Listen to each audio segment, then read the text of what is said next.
as we start off the second hour of the show, it is my pleasure to welcome Anna Escrogima onto the program, Consul General at the U.S. Consulate General in Montreal. Anna, great pleasure to talk to you.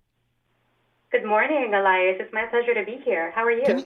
I'm doing great. Listen, tell me a bit about yourself. Tell our listeners about you and your career as a diplomat, and how long you've been in Montreal. All of that. Well, I have been in Montreal since late July, and I'm based here as a representative of the United States and have responsibility for a consular district that spans from Ontario to Trois-Rivières to Sherbrooke. And I was born and raised in New York City, the daughter of two dedicated public servants who just sort of stressed the importance of education and taking responsibility in one's community.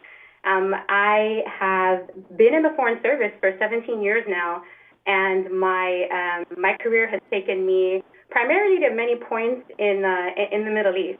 But this opportunity to serve here, I just have so many connections.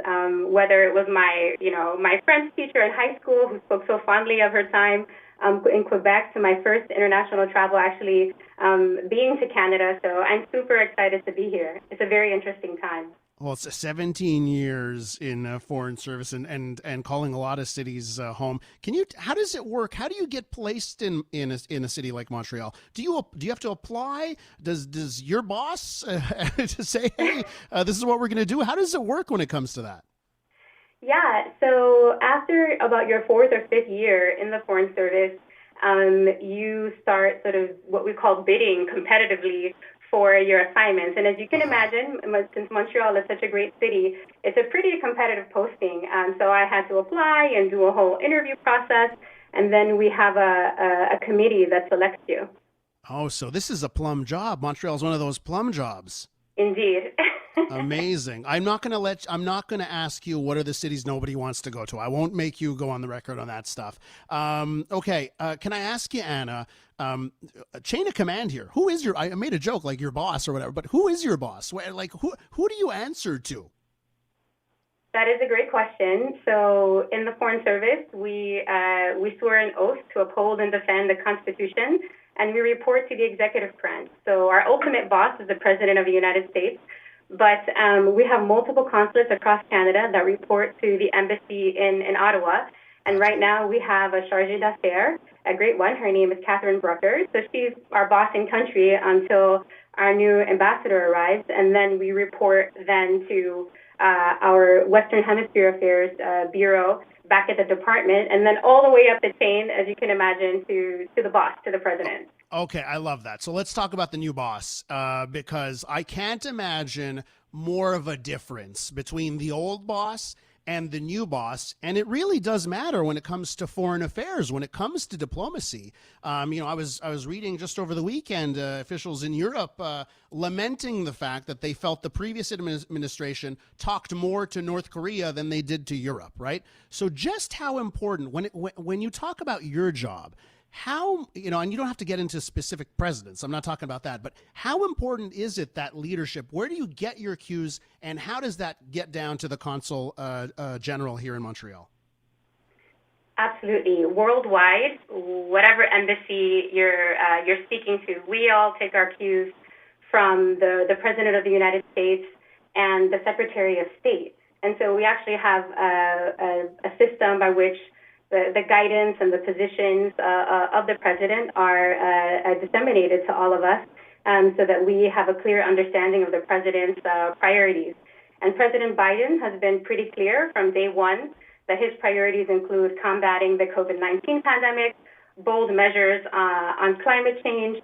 As you know, he's appointed our former Secretary of State as a climate envoy, and strengthening our economic and defense ties. And I think he had a good conversation with Prime Minister Trudeau on those priorities just this Friday. We're with Anna Escrogima, Consul General at the U.S. Consulate General in Montreal. So, Anna, get to that phone call, right? The first phone call with the foreign leader went to That's Prime right. Minister Trudeau. So to you, when you say, you're going to the top and you're looking at those sort of directives, right? When you see that phone call was with the Prime Minister of Canada, that first phone call, what does that say to you about how your job is going to play out over the next few years? Well, the United States values its very strong partnership with Canada, and that spans back. It's very historic, and I expect this administration will be committed to working very closely with the Canadian government on these issues that just really affect us both very deeply. Anna, you've got clearly got a fantastic, tremendous team at the U.S. Consulate in Montreal. The graphic they have tweeted out this morning about your appearance on this program is amazing, by the way. Thank You know, you. just shows you have a tip top operation going on there. And I'd be remiss if I didn't talk about the Vice President, Kamala Harris. Of course, she spent time in Montreal.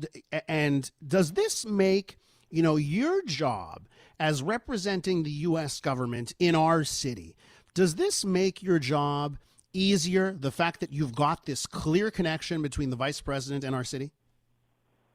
I think it makes it so much fun. I have to say, when I arrived this summer, I heard about then candidate Harris's connection to the city and her time at Westmount High. And as the inauguration approached, we just loved watching Westmount social media and how excited they were about Vice President Harris and what a role model she was for the youth. So we reached out and pitched the idea of connecting with students about how they felt about this historic election. And I have to say, I got a chill in speaking with the two students I got to chat with when I asked them, what would you like to say to Vice President Harris in this moment? And their response was, we just want her to know that we see her. And it just drove home for me how much representation matters. And there's been a lot of great receptivity among contacts and friends here to just highlighting her relationship to the city. And Anna, because of that, are you making the calls to see if the vice president can come to Montreal? Would you be involved in any of that when they've got to decide? Okay, the president or the vice president is going to go on a trip, a foreign trip. Are you going to try and say, hey, come to our city, come to Montreal? We would definitely be very closely involved should Vice President Harris choose to come to Montreal. And I got to tell you, I would definitely be in favor of that. All right, Anna. Listen, we're going to leave it there. I hope that we can have many more talks over the next little while, over the next 4 years, as long as you're in Montreal. I appreciate that. I appreciate you coming on the show. Really great chatting with you, Elias. Have a great day. Anna Escrogima is Consul General at the U.S. Consulate General in Montreal.